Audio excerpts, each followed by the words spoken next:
우리 여기 함께하는 교회에 우리 한 목사님하고는 특별한 인연이 있습니다. 그리고 여기 염상석 우리 전도사님, 제가 아르헨티나에서 돌아와서 목사 안수를 받기 위해서 잠시 이 부산에 1년 있으려고 왔습니다. 그런데 와서 있다가 여기 부산에 사는 기도 운동에 휘말리면서 부산에서 7년을 살게 됐던 것 같아요. 근데 그때 제가 이제 서구에 있는 구덕교회에 있었는데, 그때 우리 청년들이 항상 가던 그 모임이 있었어요. 그게 삼일교회 우리 한 목사님께서 하시던 그 전도 모임에 벤치마킹 하려고 많이 갔었습니다. 그리고 이제 저는 그 부산 성시야에 들어가서 사역하다가 지금은 서울의 코스타라는 곳에 와서, 코스타는 1986년에 우리 성도님들이 아시는 홍정길, 이동원이라는 두 분의 선배 목사님들께서 해외에 있는 유학생들을 위해서 만든 수련회예요. 거기가 해외에 가서 짧게 말씀드리면 목사님께서 해외에 이렇게 휴가를 갔는데 보니까 한국 아이를 만났고, 한국 아이가 목사님을 찾아와서 설교를 해달라 그랬대요. 왜 그러냐 그러니까 너무 힘들다는 거예요. 지금 영어로 공부하는 것도 너무 힘든데 1986년, 우리가 1988년에 올림픽이 열리고 88년 이전까지 여권, 패스포트라는 것이 일반인에게 주어지기가 어려웠습니다. 86년에 유학 갔는 애들은 굉장히 탁월한 애들이었죠. 근데 갔는데 그때는 한인교회가 몇 개 없었어요. 큰 도시 빼고. 그런데 학교는 대학교는 미국이나 캐나다나 유럽이나 다 시골에 있습니다. 대학들이. 그러다 보니까 아이들이 영어로 공부하는 것도 힘든데 주일에 교회에 가면 교회에 또 백인 목사님께서 영어로 또 설교를 하시고 하니까 아이들이 영적으로 너무 고갈되어 있었어요. 그래서 그 아이들의 소원이 한국말로 실컷 설교를 들어보는 게 자기들 소원이었대요.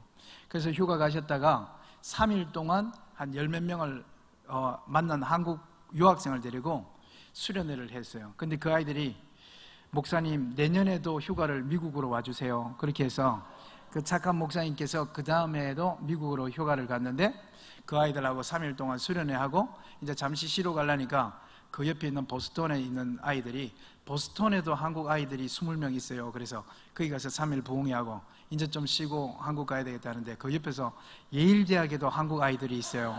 그래서 그 혼자서 하는 3일 부흥회를 3번 학교를 바꿔가면서 하고, 그 목사님이 이제 홍정길이라는 목사님이에요.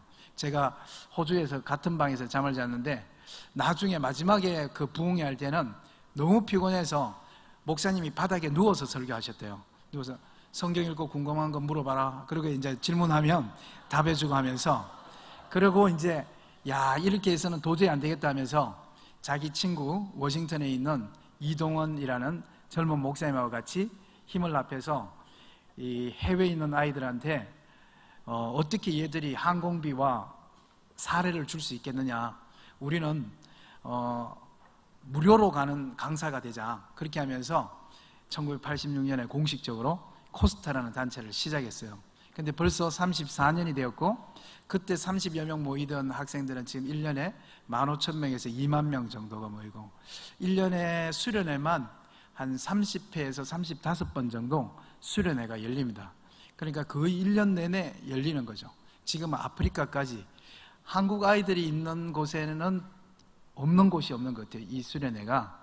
저는 이제 여기 부산을 그때 한참 우리 한 목사님, 우리 염상석 전도사님 이런 분과 더불어서 뜨겁게 부산 청년, 청소년들 부르짖고 하다가 이제 그때 다른 나라에 있는 청년들을 한번 섬겨라 해서 올라가서 벌써 이제 10년 정도가 된 것 같아요. 근데 정말로 많은 아이들이 전 세계에 흩어져서 있는 것 같아요. 일주일에 이제 1년에 한 6개월 정도 해외에서 생활을 하는 것 같아요. 근데 여기는 제가 이제 모시기가 어려운 게 아니라 정말로 함께하는 교회는 와보고 싶었어요. 왜냐하면 그때 우리 부산에서 한창 기도 운동하고 있을 때 우리 한 목사님은 굉장히 많은 사람들이 기대하고 주목하는 분이고요. 그리고 그때 개척을 시작하셨어요. 그래서 근데 그 소문을 계속해서 제가 어디 가든지 듣고 해서 정말로 와보고 싶었는데 10년이 지났네요. 그죠? 와, 참 이게 하나님의 타이밍이 있어요. 하나님의 타이밍이. 하여튼 이 귀한 교회에 우리 성도님들, 그리고 정말로 한국교회 모델이 되는 그리고 다음 세대 모델이 되는 교회에 와서 여러분을 만나게 돼서 정말 반갑습니다. 조금 전에 이야기한 것처럼 저는 대구가 고향입니다. 그리고 부산은 아무런 친척도 없고 연고가 없는데 아르헨티나에 선교사로 갔다가 아르헨티나에서 모든 스페니시, 거기는 스페니시를 씁니다. 스페니시 훈련을 마치고 모든 준비가 다 됐고 심지어 해외 사는 사람한테 꼭 필요한 게 뭐냐면 이 영주권이라는 거예요. 영주권. 근데 감사하게 한인들이 해외에 있으면서 영주권을 못 받아서 불법 체류자로 있는 사람들이 굉장히 많아요. 근데 어떻게 은혜를 받아서 저희는 도착한 지 8개월 만에 영주권을 받고, 그리고 또 거기서 저의 첫 번째 아기가 태어났습니다.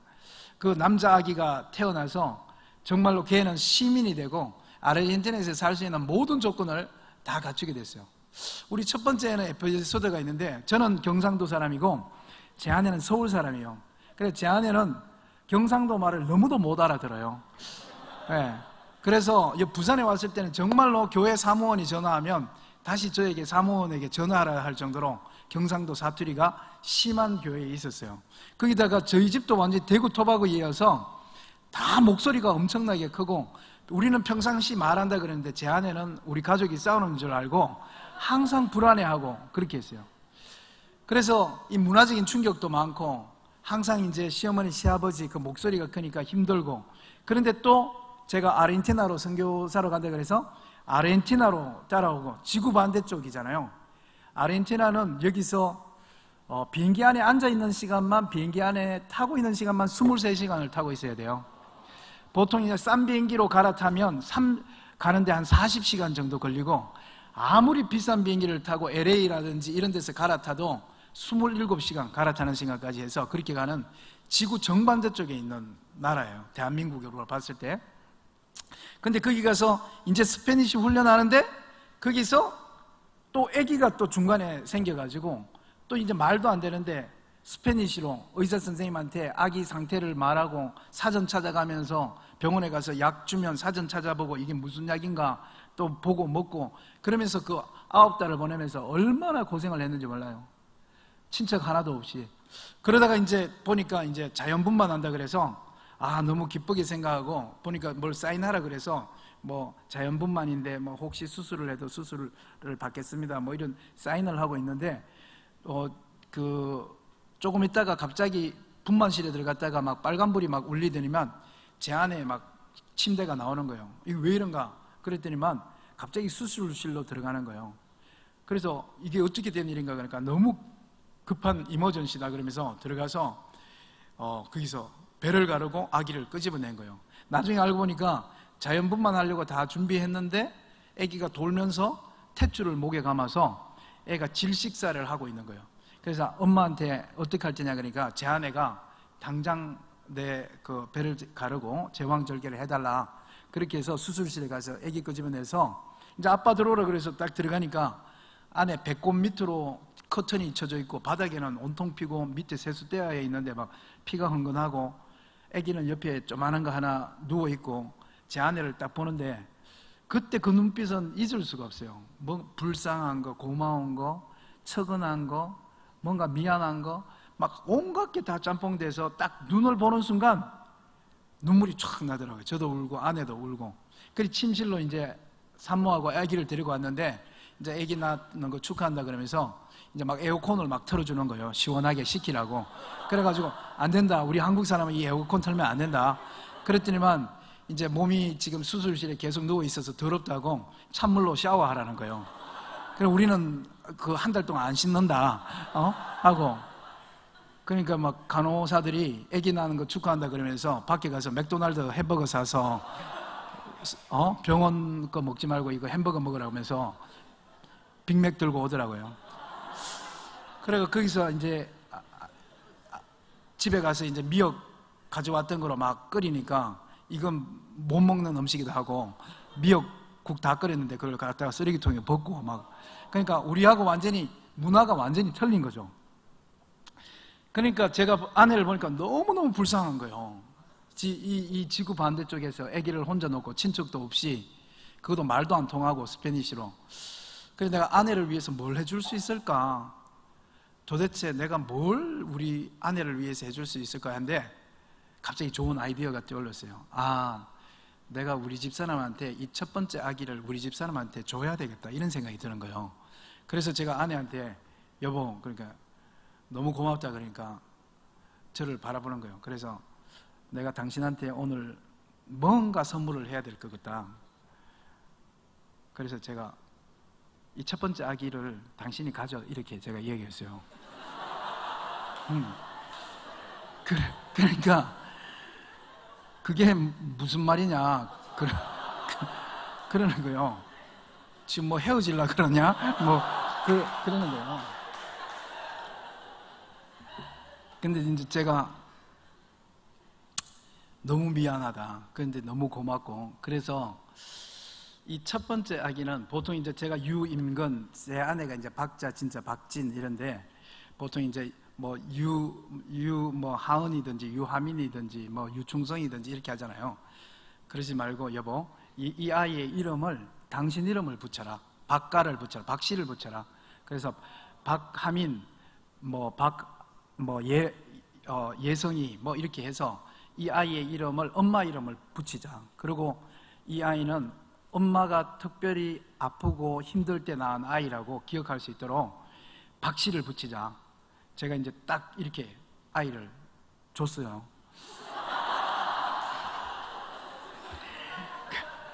그러니까 우리 집사람이 말도 안 된다는 거예요.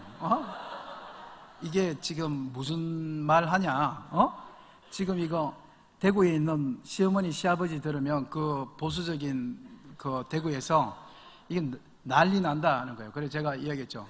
여보, 우리 엄마 아버지 대구에서 이까지 절대 못 온다. 지금 여기 27시간 비행기 타야 된다. 그리고 우리가 가면 갔지 그분들은 절대로 여기 못 온다. 그렇게 이야기하고, 왜 그렇게 특별하게 생각하냐? 그냥 얘가 지금 이름이 그냥 이거 아르헨티나 주민등록증이다. 이거 한국 주민등록증도 아니고 아르헨티나 지금 구청에다가 지금 신고하는 건데 애 이름을 박씨 붙여도 된다. 그러니까 그제서야 제 아내가 진짜로 제가 정말 박씨를 붙이려고 하는 걸 알고, 제 아내가 갑자기 눈물을 걸성걸성하면서 당신이 나를 이렇게 존중하는 줄 몰랐다 그러면서, 항상 내가 이제 경상도 사람이다 보니까 주도적이고 제가 결정하고 제가 권위적이고, 그러니까 항상 이제 자기는 이렇게 따라가야 된다고 생각했는데, 제가 자기를 이렇게 존중하는 줄 몰랐다 그러면서 눈물 걸성걸성하면서 이야기하는 거예요.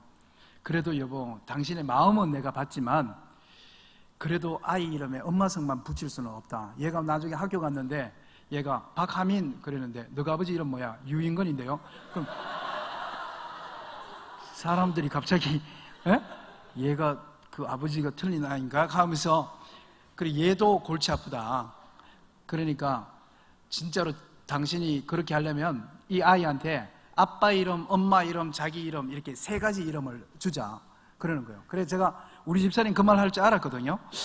그래서 진짜 당신은 나보다 훨씬 지혜롭네. 그런데 아이를 생각하면 유자가 들어가야 되겠네. 그래서 우리 첫 번째 아기 이름이 제 성을 따서 이가 스페니쉬로 엔드거든요. 유이박, 제 안에 박씨를 붙이고 유이박 마르셀리노 바니비노 크리스티안 콘아체 이렇게 해서 그 아기 이름이 아르헨티나 주민등록증이 생긴 거예요. 그래서 걔는 시민이 된 거예요. 예. 그래서 저는 아르헨티나에서 살 수 있는 모든 조건이 다 갖춰졌는데, 문제는 아르헨티나에서 제가 목사가 될 수 없었던 거예요. 한국에서 제가 신학 공부하고 아르헨티나를 갔는데, 아르헨티나에서는 목사 시험을 제가 한국 소속으로 제가 칠 수가 없는 거예요. 그렇게 해서 결국 한국에 1년 목사가 되기 위해서 돌아왔던 데가 부산이고, 부산에 1년 왔다가 부산에서 그 뜨거운 목사님들과 젊은 사역자들하고 청년들 만나면서 저에게 있어서는 잊을 수 없는 신앙의 큰 추억과 파편이 박힌 곳이 이 부산이라는 곳이에요. 그리고 또 우리 여기 함께하는 교회는 정말 여기 우리 조금 전에 말했던 또 거기다가 문흥천 우리 집사님하고 해서 제가 잊을 수 없는 고마운 분들이 너무너무 많죠. 저는 그 대구에 있을 때 저는 신학 목사가 이제 꿈이 아니었습니다. 그런데 군대에 가서 21살 때 군대에서 특별하게 하나님을 한번 만났던 것 같아요.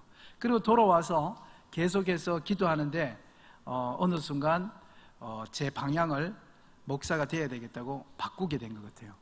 그러고 난 다음에 어머니한테 이야기하니까 한동안은 집안 식구들이 반대하다가 나중에는 이제 허락을 해주고 제가 신학교로 가게 됐어요.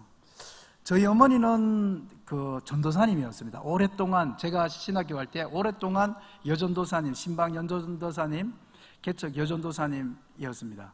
그래서 제가 이제 신학교 간다니까 처음에는 반대하시다가 나중에는 허락을 해주시고 제가 신학교로 떠나는 날 대구역으로 오셨어요. 그래서 이제 같이 밥 먹고 난 다음에 어머니 저 갈게요 하니까 제 손을 잡더니만 인근아 나 이거 그냥 따라온 거 아니다. 그래서 뭐 어머니 하실 말씀 있으세요? 그러니까 그래 네가 이제 신학교 간다니까 내가 네한테 꼭 부탁하고 싶은 말이 있다는 거예요. 그래 어머니 제가 명심할게요. 뭔데요? 그러니까 인근아 근데 이 말은 네가 살아가면서 목사가 되면 꼭 명심해야 되는 말이 돼. 저희 어머니가 전도사를 오랫동안 하시고 저한테 신학교 떠나는 아들에게 계속 이렇게 이야기하니까 뭔가 중요한 말이다 싶어서 예, 어머니 뭔데요? 그러니까 인근아 네 이 말 꼭 명심해야 된대. 조금 이따 때레랭 울리면서 뭐 어떻게 하는 거예요. 예, 어머니 말씀하세요. 네 이제 서울 가면 이제 우리 가족에 대해서는 신경 쓰지 마라. 나 이제 하나님께 너 드렸다. 근데 네가 목사가 돼도 요건 꼭 명심해. 아니 어머니 뭔데 이렇게 뜸을 들이세요? 좀 빨리 말하세요. 이거 중요하니까 그러지. 네가 지금 이거 허투루 들으면 안 된다 카이. 그래. 허투루 안 듣고 그런데 지금 기차 들어오잖아요 지금. 그러니까 그래 인간아 네 꼭 이런 목사가 돼야 된다. 그래 어떤 목사요? 명심해라. 예 명심할 테니까 어머니 말씀하세요. 그러니까 나는 우리 아들 인근이가 신학교 가서 네가 이제 목사가 될 텐데 나는 유임거이 내 아들 유임거이는 내가 바라는 게 다 몇 가지가 있는데 이거다. 너는 신학교 가서 목사가 딱 되는 순간 네 목사의 목표를 첫째 뭔데요? 나는 천국 가는 목사 된다. 그걸 명심해라. 나는 절대로 반드시 나는 천국 갈 기다. 나는 유인거이는 천국 가는 목사가 될 거다. 그게 네가 목사가 될 때 딱 목표로 삼을 거라. 그래서 제가 엄마 나 지금 신학교 가요. 알지 내가 와 모르노. 근데 인근아 천국 가는 게 그렇게 쉬운 일이 아니대. 정말 어려운 일이대. 네 그거 절대로 잃어버리면 안 된대. 나는 우리 집안에서 네가 신학교 가서 이 어려운 길을 가고 목사가 된다 카이 참 감사하고 정말 하나님께 감사하고 영광스럽고 내 자식 중에 목사가 나오는구나 해서 정말 감사하고 감사하지만 나는 천국 가가지고 니를 못 만난다 하면 나는 네가 신학교 안 가는 게 나은 거라. 네가 목사가 돼갖고 꼭 나는 천국 가는 목사가 될 기다. 그 마음을 굳게 먹어야 된다. 어머니 이렇게 강조하는 거예요. 그러면서 어머니가 하시는 말씀이 인간아 천국 가는 게 그렇게 쉬운 일이 아니대. 보니까 사람이 어찌 다 평가하겠노. 그렇지만 내가 보니까 이거 목사가 천국 가기 쉽지 않다 그런 생각이 드는 기라. 그래서 제가 어머니 알겠습니다. 알겠어요. 그럼 둘째 기차 들어오는데 둘째는 뭐예요? 그러니까 둘째 그러니까 첫째 우리 아들 유인거이는 천국 가는 목사가 딱 되고 둘째 나는 네가 큰 교회 되건 뭐 유명한 목사 되건 나는 아무 관심도 없다. 네가 어떤 교회 목사가 되든 유명한 교회 되든 이름 없는 목사가 되든 나는 우리 인거이한테 그게 아무 관심도 없고, 둘째는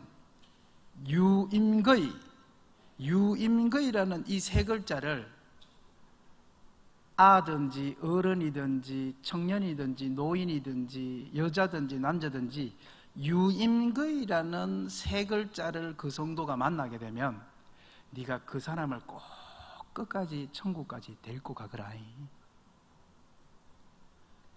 그래서 제가요 알았어요. 그리고 신학교 갔습니다. 그리고 시간이 이렇게 오래 지났어요. 제가 목사가 되고. 그리고 조금 전에 제가 이야기했던 것처럼 코스타라는 단체는 홍정길, 이동원, 이찬수, 유기성 목사님, 또 우리 이영표 선생님, 이성미 개그맨, 그 다음에 또 뭐 이만열, 손봉호, 지금까지 수많은 기독교의 선배님들이 자기 자비량으로 해외에 봉사를 가는 거예요. 1년에 보통 300명 정도를 해외 자원봉사, 지금 여기 태국 단기 선교 여행 떠나잖아요. 그것처럼 저는 서울 사무실에서 강사를 모읍니다.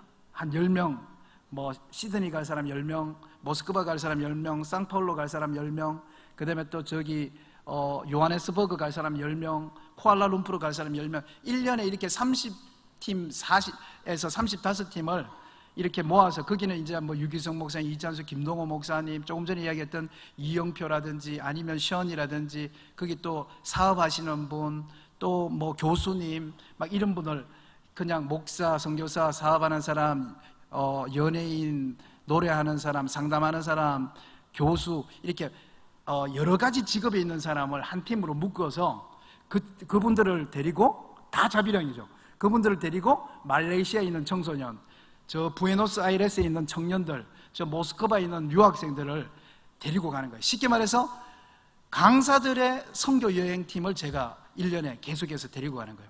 1년에 그런 강사들을 모집하는 게 한 300명씩 나갑니다. 지금까지 보통 한 1000명에서 1500명 정도가 나갔어요.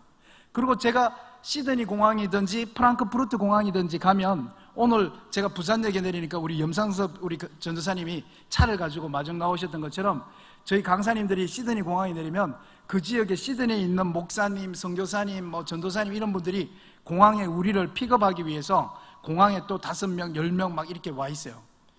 제가 가만히 보니까 제가 1년 동안 만나는 전도사님, 목사님, 선교사님 이런 사역자들이 1년에 제가 한 1500명 정도에서 2000명 정도를 만나는 것 같아요. 매년마다. 그런데 제가 부정적인 이야기해서 죄송해요. 그런데 여러분들도 신문이나 방송이나 이런 데 보는 것처럼 그 중에 많은 사람들이 사고가 났습니다. 많은 사람들이 교회에서 사고가 나고, 돈 문제, 그 다음에 여성 문제, 아니면 무슨 건축 문제, 윤리 문제, 도덕 문제 이런 게 나면서 청년들을 실망시키고 교회를 흔들고, 교회가 성도들이 교회를 떠나게 하는 일들이 얼마나 많았는지 모릅니다. 정말로 사람이 어떻게 판단하겠어요? 천국 가는 걸 사람이 판단할 수 없죠. 그렇지만 적어도 신문이나 방송이나 이런 것을 봤을 때에 진짜 이 목사님이 천국 갈 수 있을까? 야, 이 선교사님이 천국 갈 수 있을까? 야, 이 전도사님이 정말 천국 갈 수 있을까? 하나님께서만 알고 계시지만 인간의 눈으로 볼 때 와, 해도 너무하다 하는 사람이 한두 명이 아니에요. 저는 지금 이렇게 시간이 지나서 저희 어머니가 말씀한, 너는 신학교 가면 2가지 목표로 삼아라. 하나, 나는 꼭 천국 갈 거다. 둘, 누구든지 나를 만나면 그 사람을 천국까지 인도할 거다.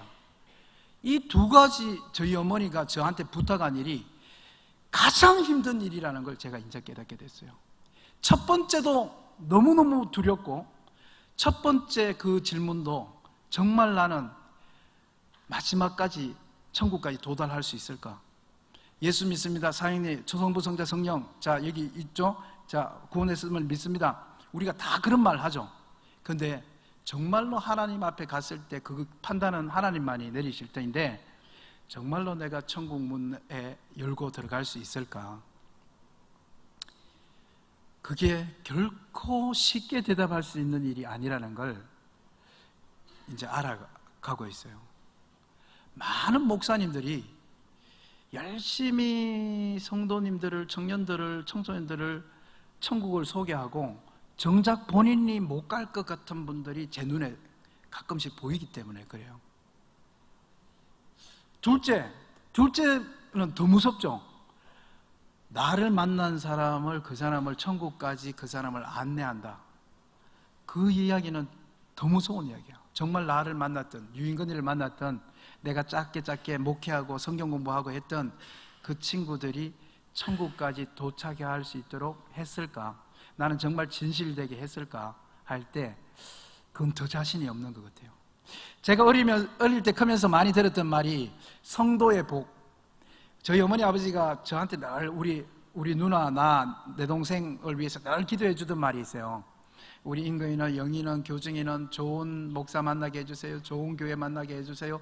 좋은 배우자 만나게 해주세요. 좋은 그런 사람들 학교 만나게 해주세요. 좋은 선생님 만나게 해주세요. 그 기도를 매일 어머니 아버지가 우리 삼남매를 위해서 했던 것 같아요. 그래서 정말 성도의 복은 좋은 목사님을 만나는 거예요. 할렐루야. 그런데 제가 이렇게 목사만 1년에 1000명, 1500명씩 만나면서 보니까 목사도 똑같은 거예요. 목사의 복은 좋은 성도님을 만나는 겁니다. 할렐루야. 저는 우리 함께하는 교회가, 우리 여기 있는 교회 리더십, 우리 한 목사님, 부교육자님들, 모든 우리 교회 리더십과 여기 있는 모든 성도님들이 천국에서 만나기를 축복합니다.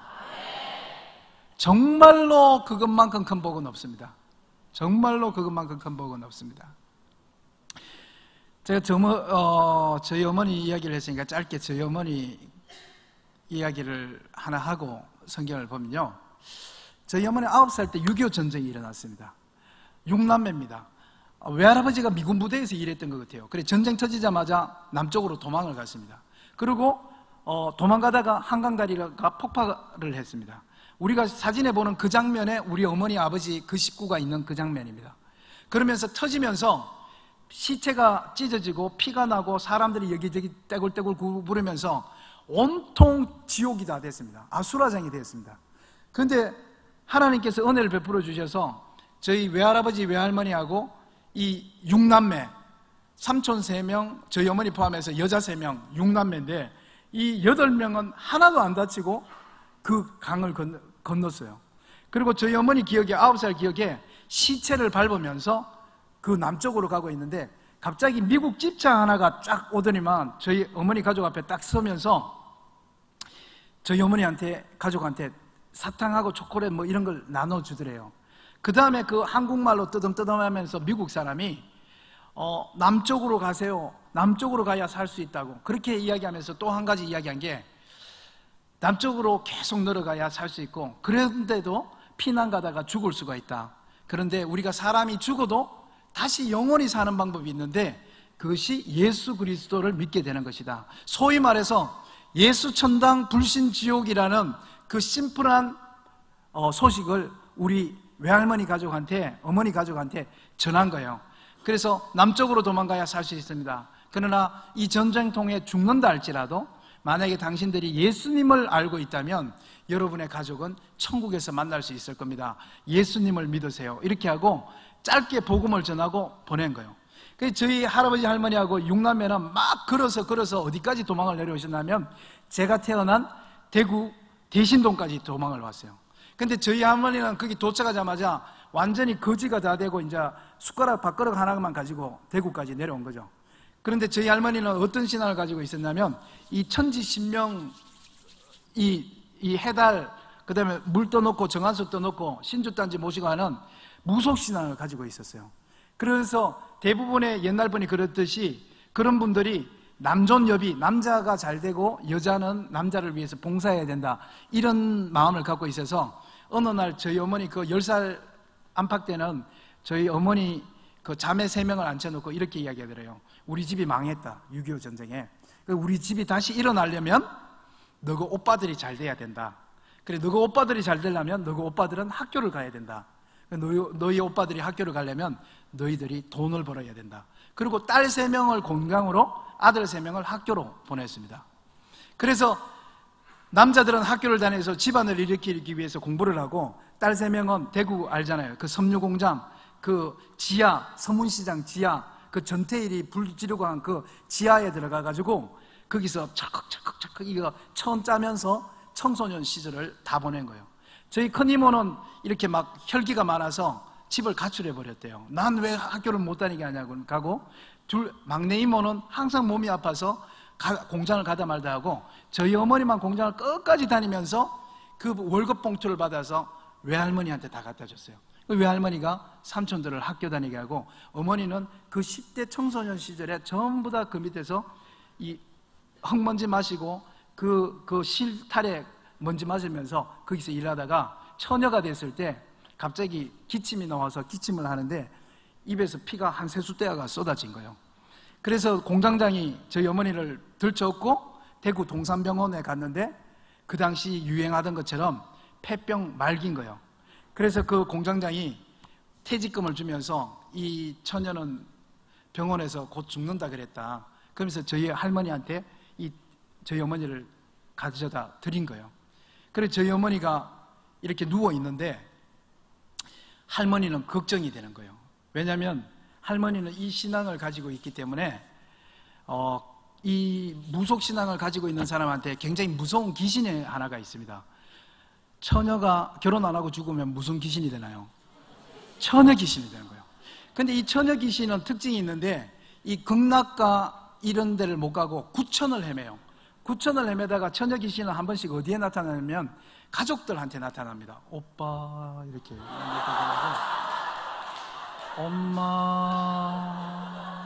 엄마 추워 뭐 이렇게 하면서 이게 가족들한테 나타나서 가족을 시름시름 앓게 하다가 죽게 하는 거예요. 그러니까 이게 큰일 났다 싶어가지고 저희 할머니가 어떻게든 이 딸을 죽기 전에 이 쪽두리를 세워서 해야 되는 거예요. 결혼식을 해야 되는 거예요. 혼례를. 그래서 할머니가 없는 살림에 쌀을 한 가마 내고 대구 대신동에 있는 모든 중매쟁이들한테 내 딸을 시집 보내주는 사람한테 이 보리쌀 한 가마를 드린다 그러고 총각을 구하기 시작했어요. 그러니까 온갖 저희 어머니 말에 의하면 막 거기 뭐 대신동에 중매쟁이들은 다 뛰어다니면서 저희 어머니하고 결혼할 총각을 막 찾았는데 정말 재수없게 우리 아버지가 걸린 거예요. 그래가지고 우리 아버지가 거기에 걸려가지고 그냥 저희 어머니하고 선보러 나간 거예요. 그래서 선보러 나갔는데 저희 아버지는 어떤 분이냐면 구남매예요.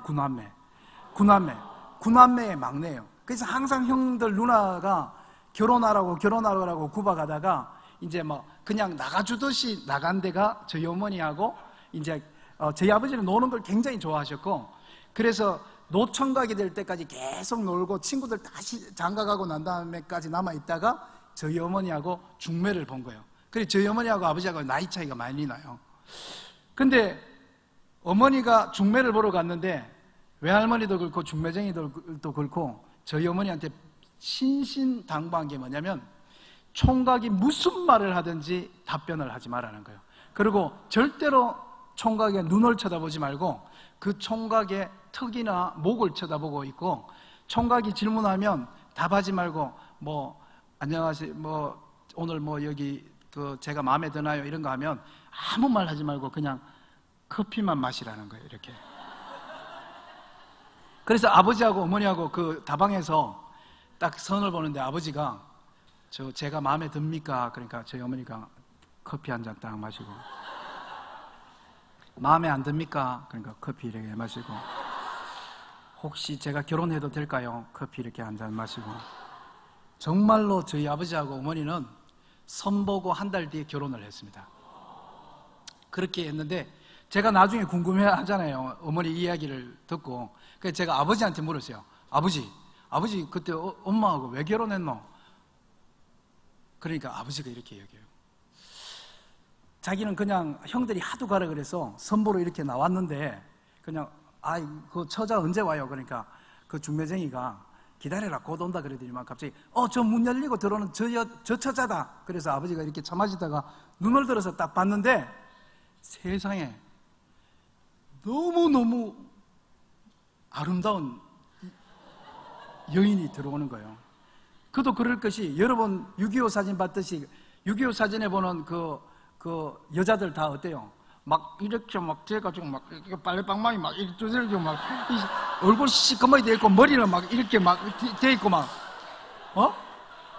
여러분 그 사진에 보면 막 흑백 사진인데도 막 보이잖아요. 얼굴 시커멓고 막 머리는 막 이렇게 막 푹식푹식 돼 있고 막 살은 뭐 제대로 못 먹어서 몸은 이렇게 뚱뚱뚱뚱 불어가지고 이게 살찐 게 아니라 다 불어가지고 이렇게 막 술찌개기 뭐 칡뿌리 뭐 그 당시 못 먹었으니까 막 길거리 산에 있는 나무 조각 이런 거 먹고 해서 막 불어 있고. 그런데 아버지가 봤을 때 엄마는 10살 때부터 지하실에서만 살았잖아요. 그래가지고 얼굴이 백옥처럼 하얗대요. 얼굴이 하얀 데다가 거기다가 폐병 걸려서 피가 없으니까 입술이 새초롬하게 루즈바라는 것처럼 파라스름하게 입술이 돼 있고, 아버지가 어머니하고 결혼할 때 몸무게가 36kg였대요. 아버지가 이렇게 들면 들 수 있을 정도였대요. 제가 어머니 결혼할 때 사진을 봤거든요. 정말 완전 요즘 보는 미스 코리아 뭐처럼 그냥 가느다라예요. 거기다가 어머니가 그 하얀 원피스를 입고 가셨어요. 그리고 결혼할 때 어머니 머리가 남자들이 다 좋아하는 어머니 머리가 엉덩이까지 긴 머리였어요. 그러면 이제 그 당시에 긴 머리는 끝난 거잖아요. 그러니까 얼굴 하얗지, 입술 새처럼하지, 몸은 가녀리지, 그리고 머리는 허리까지 오지, 그리고 하얀색의 원피스를 입고 아버지가 저한테 한 이야기예요. 너그 엄마가 다방 문 열고 딱 들어오는데 내가 딱 커피 마시다 딱 보니까 천사 한 마리가 걷지도 않고 이렇게 싹 이렇게 들어오더래요. 그래서 그 남자들한테 있는 그거 있잖아요. 한눈에 반한 거예요. 한눈에. 그래서 어머니와 대화도 하기 전에 다방 문 열고 들어올 때 아버지는 나 저 여자라면 결혼한다 이렇게 딱 마음을 먹은 거예요. 그래 어머니가 아무 말 안 해도 아버지가 주도적으로 해서 한 달 만에 결혼식을 올린 거예요. 그래서 제가 아버지한테 물었죠. 아버지 엄마하고 결혼할 때 엄마 폐병적인 거 몰랐나? 그러니까 아버지가 와 모르노 그걸. 그 당시 6.25 끝나고 대한민국 천지사방에 폐병쟁이였는데 너가 엄마 딱 보는 순간 내가 폐병 걸리는 거 알겠더라. 그런데 나는 자신이 있었다. 폐병은 가난한 병 아이가. 근데 저희 아버지는 그 대구 서문시장에서 그 구남매 전체가 포목, 옷 장사로 성공한 집안이에요. 그러니까 내가 이 불쌍한 여자 데리다가 살린다. 가난한 사람들이 폐병 걸리니까 내가 어떻게든 이 사람을 영양 보충해서 살린다. 그리고 정말로 아버지가 어머니하고 결혼하고 난 다음에 그 놀던 것을 집어치우고 형들 따라서 열심히 시장에 가서 장사를 하고 들어올 때 소고기 한 건 사갖고 와서 볶아서 먹이고 그 다음날은 돼지고기 사 먹이고 그 다음날 닭 삶아 소, 닭, 돼지, 소, 닭, 돼지, 소, 닭, 돼지 그냥 계속 어머니 입에다가 소, 닭, 돼지, 소, 닭, 돼지 계속해서 어머니 입에다가 막 집어넣은 거예요. 그래 어머니는 막 계속 소, 닭, 돼지 계속 이래 먹으니까 매일 하루도 빼지 않고 고기를 먹었대요. 그러니까 정말로 가난한 나라에만 폐병이 있듯이 정말 우리 어머니 얼굴에 핏기가 돌면서 오동통해지고 정말로 제 누나가 태어나고 2년 뒤에 또 제가 태어나고 그러면서 어머니도 건강해지고 아이 2명도 태어나고 우리 집은 정말로 행복한 가정이 될 뻔했어요. 정말로 행복한 가정이 될 뻔했는데 제가 태어나고 1년 반인가 2년 됐을 때 어머니가 다시 한번 팍 쓰러졌어요. 다시 팍 쓰러져서 다시 동산병원에 데려갔는데 동산병원에 진찰에 백혈병 말기였어요. 그래서 그 의사 선생님이 저희 어머니를 아버지를 엄청나게 야단치시고 어떻게 아내가 이렇게 될 때까지 몰랐냐. 병원 검사를 안 받았냐 그렇게 하고 이 사람은 살 수가 없으니까 두세 달 안에 죽으니까 집으로 데려가라 그랬는 거예요. 그래 아버지가 나는 돈이 있다. 어떤 수술이라도 미국 가서라도 우리 집사람을 살릴 거니까 수술을 해달라 그러니까 지금도 마찬가지지만 그때는 뭐 지금 한참 옛날이니까 지금으로서는 백혈병을 고치는 의학 기술은 없다고 하면서 불쌍하게 여기서 병원에서 죽이지 말고 집에서 가족하고 같이 있다가 가게 하라고. 그 당시엔 다 사람들이 집에서 다 임종을 맞이했잖아요. 데려가는 거예요. 그래서 저희 어머니를 들쳐업고 집에다 눕혀놨는데 그때부터 우리 집의 불행은 시작된 거죠. 어머니도 계속 울고 누나는 그때 벌써 4살, 5살 되니까 엄마 죽는 거 아니까 엄마 죽지 마, 엄마 죽지 마 하면서 계속 울고 저는 2살 뭐 됐는데 뭐 엄마도 울지 누나도 울지 하니까 저는 막 똥오줌 싸면서 막 계속 하면서 막 방바닥 기어다니지. 어머니 말로 난장판이었대요. 매일 영희가 울고 인건이 너는 똥오줌 싸면서 하루 종일 있는데 아버지 들어올 때까지 그걸 치워줄 힘이 없어서 애는 계속 똥오줌 싸면서 방바닥 기저귀 막 다 적셔서 돌아다니고 있고 자기는 또 그거 보면서 막 눈물 흐르고 죽는 날을 기다리면서 있는데 갑자기 번개처럼 9살 때 들었던 그 이야기가 생각나더래요. 예수님을 믿으면 천국 가고 안 믿으면 지옥에 간다고. 영원한 죽음이라고. 그때 갑자기 몸속에서 막 불이 올라오면서 할머니를 부른 거야. 엄마 빨리 와봐라. 그래서 외할머니가 왔어요. 그 외할머니한테 엄마 우리 그때 피난 나올 때 그 미국 아저씨가 했던 말 기억나요? 뭘 말이가? 그때 예수 믿으면 사람이 죽어도 천국이라는 곳에서 다시 태어난다 그랬잖아. 엄마 기억 안 나? 그래. 난 기억 안 난다. 아니야, 난 분명히 기억나. 그 미국 아저씨가 분명히 그랬단 말이야. 그런데 내가 공장 다니면서 보니까 내 옆에 있는 그 공장 다니는 친구들이 그 예수님 믿는다 하면서 교회를 다니더라고. 엄마 나도 예수님이라는 사람을 꼭 만나야 되니까 엄마 나 교회 한 번만, 나 죽기 전에 교회 가게 해주세요. 그러면서 외할머니한테 매달렸어요. 그런데 참 독하게도 저희 외할머니가 그걸 거절했어요. 야야, 내가 너가 오빠들 집안 일으키려고 내가 그렇게 하고 처녀 귀신 될까봐 결혼도 시키고 그랬는데 네가 지금 죽음을 앞두고 네가 지금 우리 집에 이 귀신을 버리고 네가 예수 귀신을 받아들이며 너가 오빠들이 어떻게 되겠노 하면서 제발 그러지 마라 야야 하면서 저희 어머니 부탁을 거절했어요. 그때 저희 어머니가 이제 폭발한 거죠. 울면서 해도 너무하다고. 내가 지금까지 9살 때부터 지금까지 내 뜻대로 한 게 뭐가 있냐고. 엄마가 학교 가지 마라 그래서 학교 가지 말고 공장 가라 그래서 공장 가고 월급 봉투째로 들고 오라 그래서 봉투째로 들고 오고 극장도 못 가고 연애도 못 하고 그렇게 내가 엄마한테 모든 거 그렇게 학교 가고 싶은데 그 오빠들을 성공시키려고 내가 학교 안 가고 내가 지금까지 그때가 저희 어머니가 28살이었어요. 내가 지금까지 살면서 내가 엄마한테 해달라는 게 뭐가 있냐고. 근데 지금 죽기 전에 마지막 엄마한테 부탁하는데 엄마 이것도 거절하냐고. 나는 억울해서 못 죽어.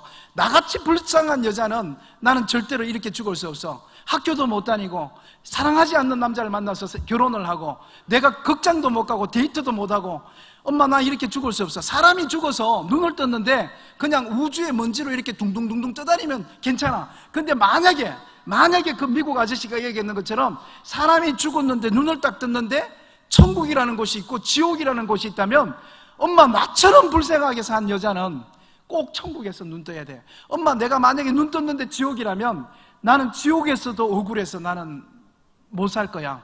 제발 나 교회 보내주세요 하면서 외할머니한테 매달렸는데 결국 외할머니는 저희 어머니를 교회 안 데려다 줬어요. 그래서 어머니가 아버지한테 매달렸대요. 아버지한테 매달리면서 아버지가 장애가 좋았을 때 아버지 앞에 무릎을 꿇고 아버지한테 회개를 했대요. 용서해달라고. 나는 당신을 사랑하지 않는다고. 나는 엄마가 결혼하라 그래서 결혼했고 나는 병을 숨긴 채로 결혼했다고. 아버지가 안다. 저희 어머니가 일본에서 태어나서 이름이 아버지는 기꾸라고 부르거든요. 기꾸야 안다. 그러니까 나는 당신을 사랑하지 않다고. 엄마가 하라 그래서 했다고. 내가 당신을 속이고 결혼했던 걸 내가 용서해달라고. 내가 죽어서라도 그 죄를 하늘에서도 용서를 빌겠다고. 그런데 죽기 전에 한 가지 소원이 있는데 들어달라고. 그게 뭐냐 그러니까 나 예수 만나게 교회 좀 데려다 주소. 아버지한테 부탁했어요. 근데 조금 전에 이야기했듯이 우리 아버지는 구남매에다가 팔공산 동화사 갓바위 신앙을 갖고 있는 거예요. 거기다가 막내야, 구남매 중에.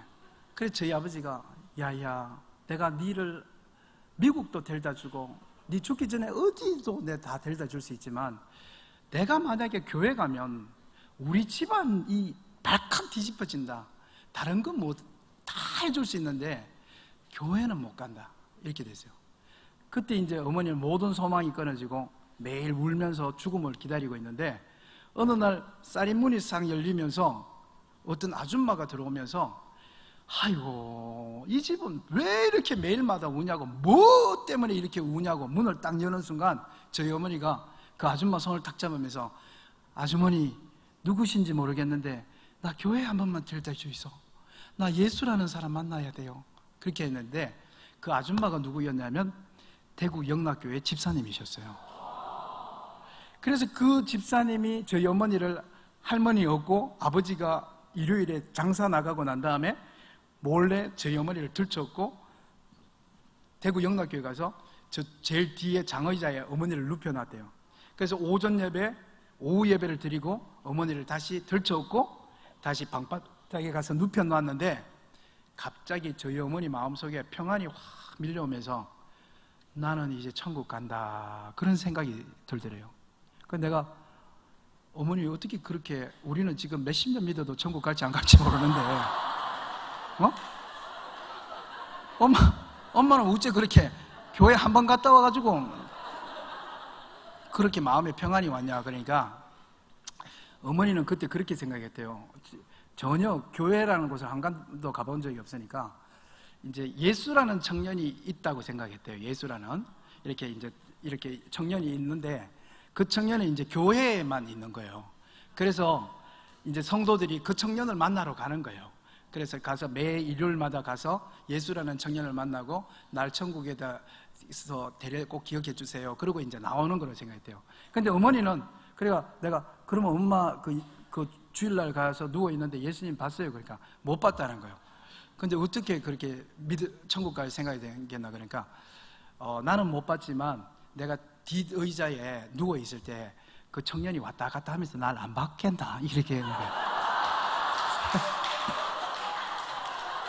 야, 진짜 우리가 정말 믿음이 단순해야 돼요. 단순해야 돼요. 네.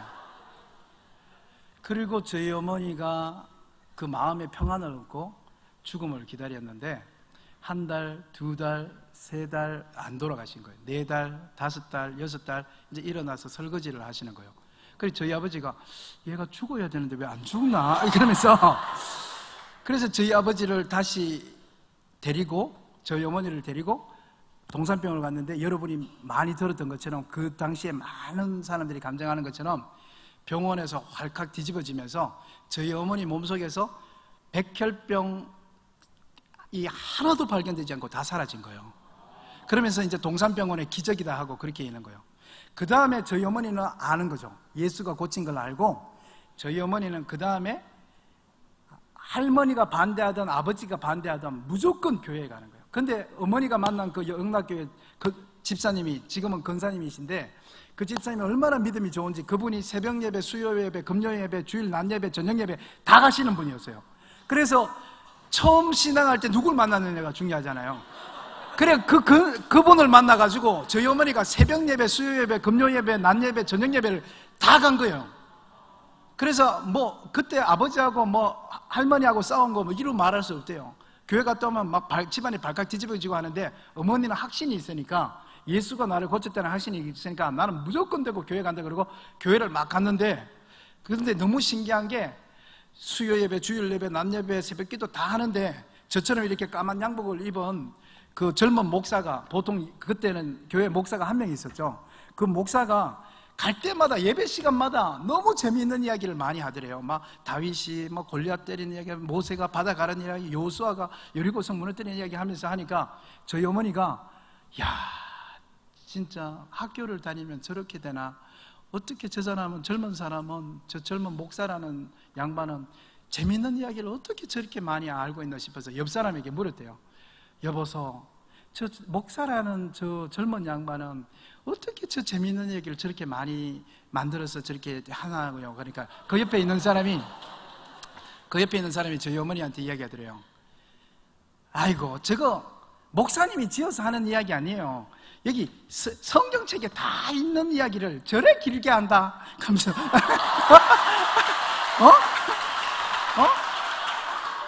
우리도 다 아는데 목사님이 그 똑같은 이야기를 저래 매년마다 저래 길게 한다고. 그러면서 저희 어머니한테 젊은 양반이 지어서 하는 이야기가 아니라 이 속에 이야기가 다 있는 걸 그걸 매주일마다 이거 넘겼다 저거 넘겼다 이거 넘겼다 하면서 그러면서 한다는 거예요.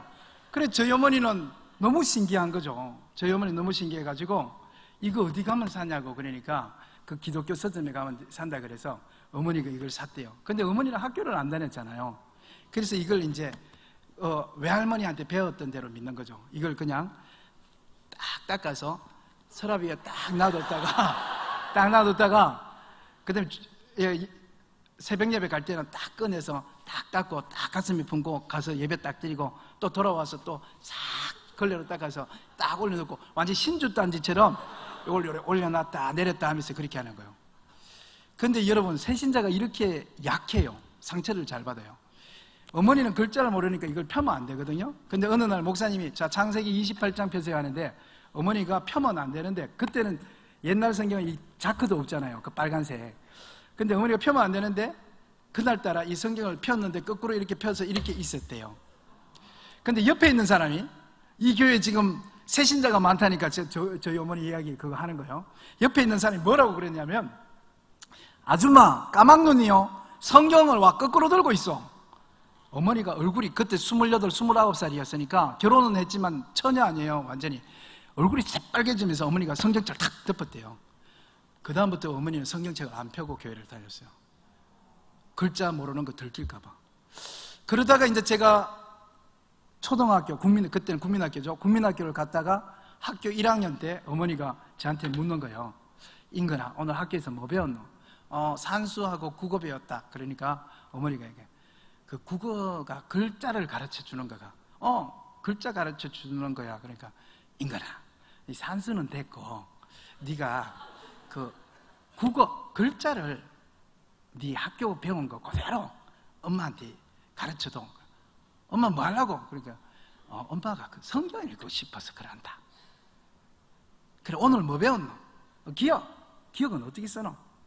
이렇게 옆으로 쭉 긋고 그 다음에 밑으로 이렇게 조금 더 길게 이렇게 하면 이게 기억. 어려운 거 아니네. 그러면 내가 써볼게. 이렇게 쉽네. 기억. 그래 어찌 하면 되노? 100번 써? 그래. 알았다. 기억.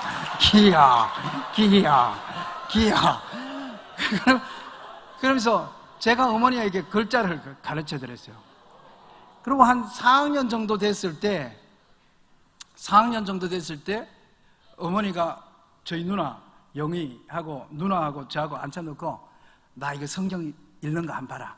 이래 읽으면 되나? 영희야, 인근아, 성경 내가 한번 읽어볼게. 하나님의 뜻 우로 말 미암아 그리스도. 그리고 우리가 그것도 제가 기억나요. 신기하게도 엄마 띄워쓰기도 모르나? 그 글자가 벌어진 거는 거기에 숨을 쉬고 하나님의 뜻으로 말미암아. 엄마는 쉼표도 모르나? 그러니까 그 다음부터 우리 앞에서 안 읽었어요. 우리 앞에서 안 읽었는데 제가 지금 하는 건 제가 다 기억나는 사건들이에요.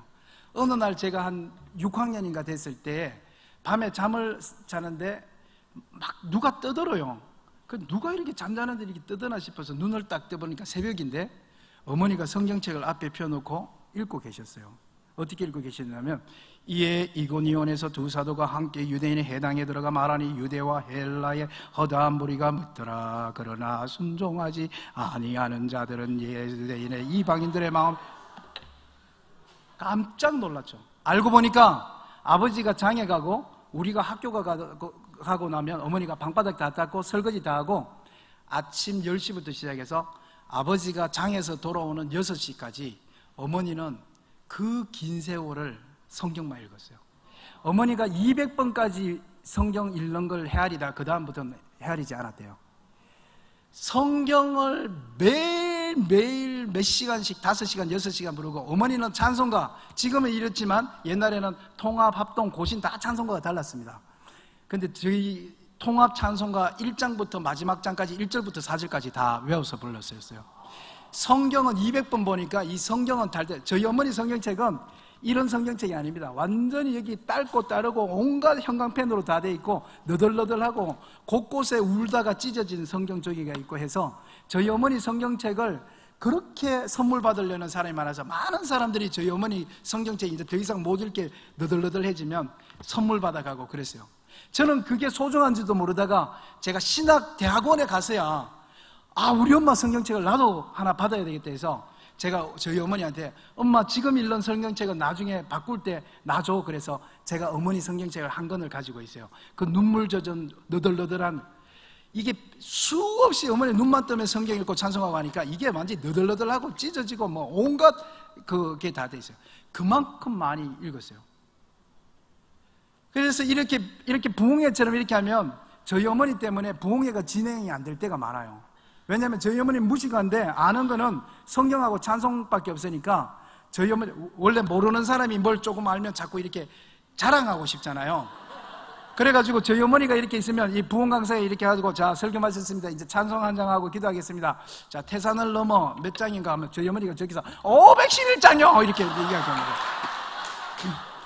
그러면 이제 옆에 있는 다른 집사님들 저 또 저런다 그렇게 하고, 그 다음에 또 이렇게 자 우리 성경에 그 야곱이가 그 베델에서 목사님 그 창세기 28장 아닙니까? 저희 어머니는 그냥 술술 나왔어요.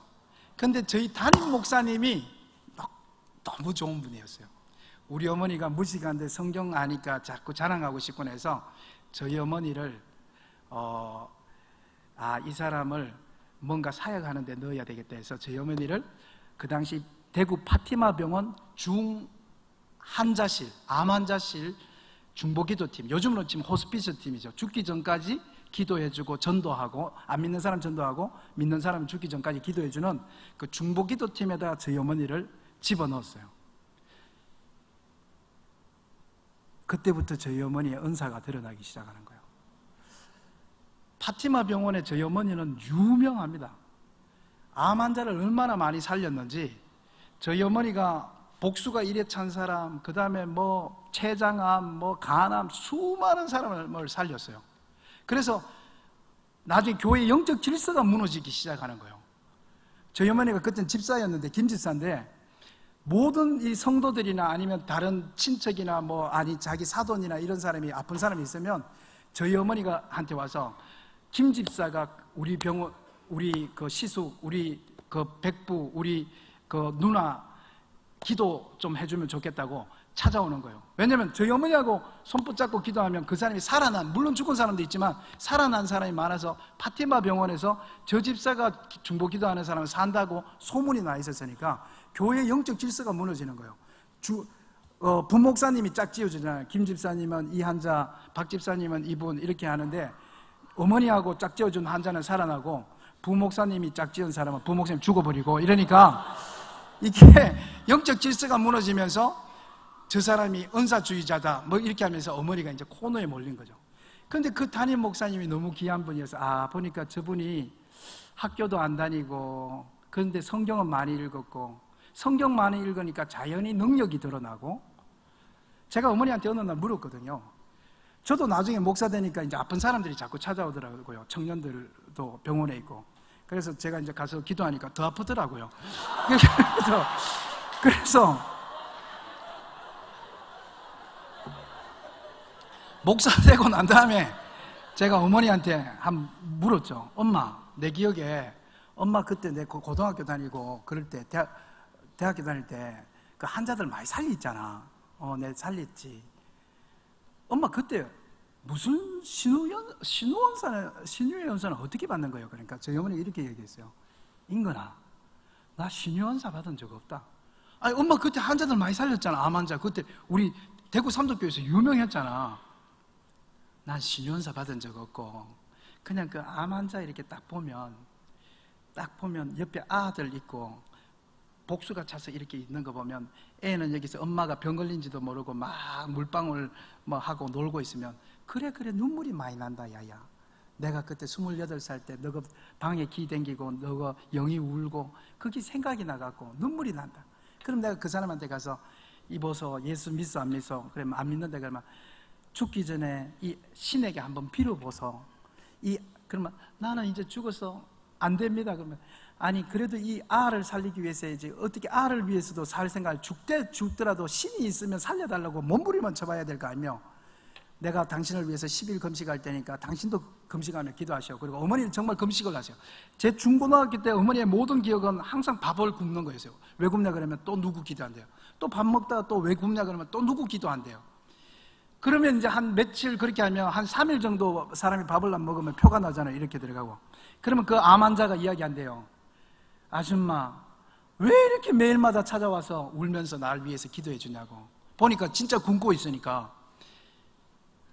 남편도 이제 몸에 냄새 난다고 면회시간 아니고 안 들어오는데 아줌마는 왜 이렇게 매일마다 와서 날 위해서 울면서 기도해 줘요. 그때 우리 어머니가 아줌마뿐만 아니라 이 아를 위해서도 신을 있다면 나를 살려달라고 매달리다 죽어야지 얘들이 엄마가 살려고 발버둥쳐졌다가 죽었다는 기억이라도 있지 이렇게 벌써 죽음을 앞두고 포기하고 있으면 돼요? 하면서 어머니가 28살 때 백혈병 걸렸던 이야기를 쫙 해주고 예수 만난 이야기 해주고 내가 그 백혈병에서 살아났다고 이야기하면 갑자기 그 안 믿던 그 암 환자가 저희 어머니 목을 확 끌어안는데요. 아줌마! 그러면서 끌어안으면 나도 살고 싶어요! 그러면서 막 고함을 지른대요. 막 울면서 나도 살고 싶어요! 하면서 막 그렇게 한대요. 그때 어머니가 얘기하대요. 죽을 때 죽더라도 신이 있으면 한 번만 나 살려달라고 기도하소. 그러고 그때부터는 그 암 환자하고 어머니하고 생사를 건 기도가 시작되죠. 그러다 보면 그렇게 여러 케이스가 살아나게 된 거예요. 그런데 이제 어머니가 자꾸 이제 코너에 몰리니까 그 담임 목사님이, 제가 이름을 대면 아마 우리 목사님들은 다 아실 거예요.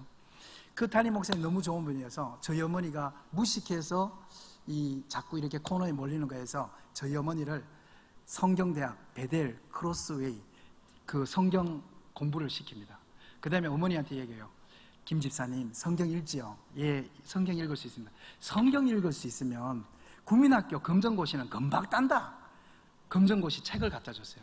그래, 아이고 나는 학교 뒷문도 안 가는데 성경 읽을 수 있으면 국민학교 검정고시는 다 통과해요. 해서 어머니가 국민학교 검정고시를 봤어요. 근데 합격했네? 그래가지고 너무 감사해서 목사님한테 가서 목사님 저 국민학교 이거 졸업장 이거 왔네요. 그러면서 가니까 목사님이 국민학교 졸업장 땄으면 중학교 검정고시는 더 쉽다. 그래가지고 저희 어머니한테 또 중학교 검정고시 문제집을 줬네요. 그래서 저희 어머니가 그 중학교 검정고시 문제집을 풀고 중학교 검정고시가 합격했어요.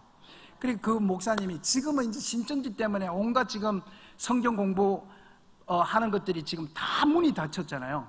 근데 그때만 해도 밖에서 진짜 신학교 말고 신학원이라고 성서신학원 뭐 이런 교단에서 노회에서 교회에서 하는 이런 진짜 졸업장은 아니지만 교회에서 인정하는 신학원들이 있었어요. 어머니가 거기에 이 목사님께서 공납금을 주면서 보내서 어머니가 그걸 마치고 신방전도사님이 되신 거예요. 신방전도사님 몇 년 하다가 그 다음에 나오셔서 나는 이 큰 교회에서 신방전도사로는 부족하구나 하고 어머니가 배운 게 없어서 나는 나간다 그러고 나가고 그때부터 개척교회 하면서 하여튼간 빈민촌 제가 기억나는 건 땅굴 속에서도 그 산에 굴 뚫고도 개척하셨고 저 충남 보령에서는 컨테이너에다가 어머니가 혼자 들어가셔서 개척하셨고 제 기억에만 5개, 6개 교회를 개척하셨어요. 그리고 성도들이 한 40명, 50명 정도 되면 저희 어머니는 떠났어요. 제가 나중에 군대 갔다 와서는 막 화가 나잖아요. 엄마, 한 명도 없을 때 이렇게 고생해 놓고 왜 이렇게 이제 성도들 40명, 50명 이제 헌금도 나오고 하는데 왜 가나 그러면 저희 어머니가 늘 하던 말이 있어요. 인근아, 네가 알듯이 나는 무식하잖아. 성도들이 조리 있는 설교를 들어야지 나는 막 설교가 중구난방이다. 그래서 어느 정도 되면 나는 개척 연사가 있고 이제 우리 시차례에서 젊은 목사 공부하고 배운 대학 나온 사람이 여기 와서 목회하는 게 그게 맞는 기다. 그리고 어머니는 떠나셨어. 그렇게 어머니가 그거 했어요. 그러다가 제가 조금 전에 이야기했듯이 제가 아르헨티나로 떠나게 됐어요. 선교사로. 그래 어머니 저 아르헨티나 선교사 갑니다. 그런데 떠나는 며칠 전에 어머니한테 전화가 왔어요. 진 다 쌌나? 그래가 예, 다 쌌습니다. 그래 아르헨티나 가면 이제 보기 어렵겠네. 예, 가면 아마 3년에 한 번, 5년에 한 번 들어올까 말까 너무 멀어서 비용도 비싸고. 그래 엄마 아빠 신경 쓰지 마라. 너는 이제 하나님께 드렸으니까 목회일 열심히 하고 선교사 일 열심히 해라. 그래 인근아 내가 의논할 거 하나 있다. 예 어머니 뭔데요 그게? 니는 어떻게 생각하노? 여기 지금 대구에 여기에 저기 서울에 있는 신학교 하나가 여기 분교로 대학원이 하나 왔는데 그 대학원에 있는 학자님이 나보고 자꾸 목사가 되라 하면서 그 대학원 MDB 과정에 들어오라 하네. 네 생각은 어떻노? 내가 엄마 미쳤어요? 엄마가 지금 전도사님 하는 것만 해도 지금 대단한데 엄마가 지금 그거 들어가 히브리어 하려고 그거 어떻게 하려고 그래요? 글쎄 내가 못하지. 엄마 그냥 그런 거 듣지 말고 엄마 그냥 하던 거 계속 하세요. 그래 알겠다. 그리고 전화 끊었어요. 조금 전에 이야기했듯이 제가 아르헨티나 갔다가 3년 뒤에 돌아왔잖아요. 돌아와서 서울에 딱 짐을 내리니까 누나한테서 전화가 왔어요. 인근아 니 대구 퍼뜩 내려온나 그래요. 왜? 그러니까 엄마 내일 졸업식이다. 그래. 그래가지고 무슨 졸업식? 그러니까 그 대학원 MDB 그 분교 그거 했다. 그거 했나? 그래가지고 이제 데리고 우리 가족이 다 갔어요. 대신교단이라고 있어요. 대신교단 분교였어요. 안양에 있는 대한신학교 분교였는데 거기에서 가니까 그래도 꽃 하나 사서 가니까 학생이 200명 정도 있어요. 알고 보니까 그 학장님이 저희 어머니의 라이프 스토리를 듣고 저희 어머니 같은 사람은 목사가 돼서 아들이 선교사인데 목사로서 기도해줘야 더 아들이 보람되다고 하면서 아이고 제가 무슨 목회하겠습니까? 그냥 목사라는 직함으로라도 기도해주라고 아들을 위해서라도 기도해주라고 그러면서 그 학장님이 저희 어머니에게 3년 장학금을 주면서 어머니가 그 학교를 다닌 거예요. 그래서 200명이 이렇게 앉아있는데 졸업생이 50명이 저기 있어요. 그래서 순서가 지내되고 뭐 축하하고 뭐 노래 부르고 뭐 그 다음에 또 무슨 학사 발표하고 그러더니만 마지막 시간에 졸업생 대표 이제 마지막 답사가 있겠습니다. 졸업생 대표 그때는 저희 어머니가 이름을 김사라로 바꿨어요. 김사라 여전도사님. 그러니까 저쪽에서 저희 어머니가 까만 옷을 입고 사각 모자를 쓰고 딱 일어났는데 그때는 몸무게가 78kg였거든요. 이렇게 걸어가지고 이 위에 딱 올라오는 거예요.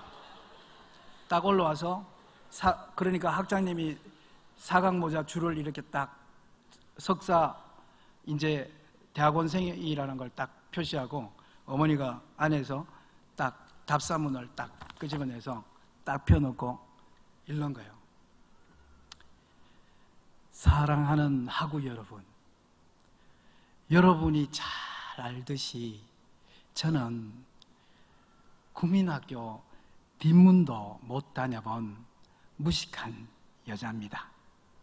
그런데 어쩌다가 내가 이렇게 예수를 만나가지고 하면서 어머니가 쫙 5분 동안 연설문을 읽는데 여기저기서 울기 시작하더니만 눈물바다가 됐어요. 근데 제일 많이 운 사람이 누구 계세요?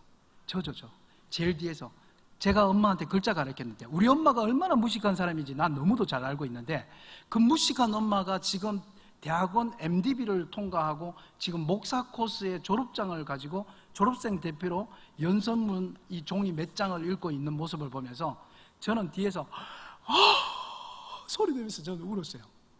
너무 예수님께 고맙고 감사해가지고 막 정말 소리 내면서 울었어요. 저희 어머니가 졸업할 때 나이가 68세였습니다. 우리 파워포인트 한번 띄워주실래요? 거기 28장 10절. 네.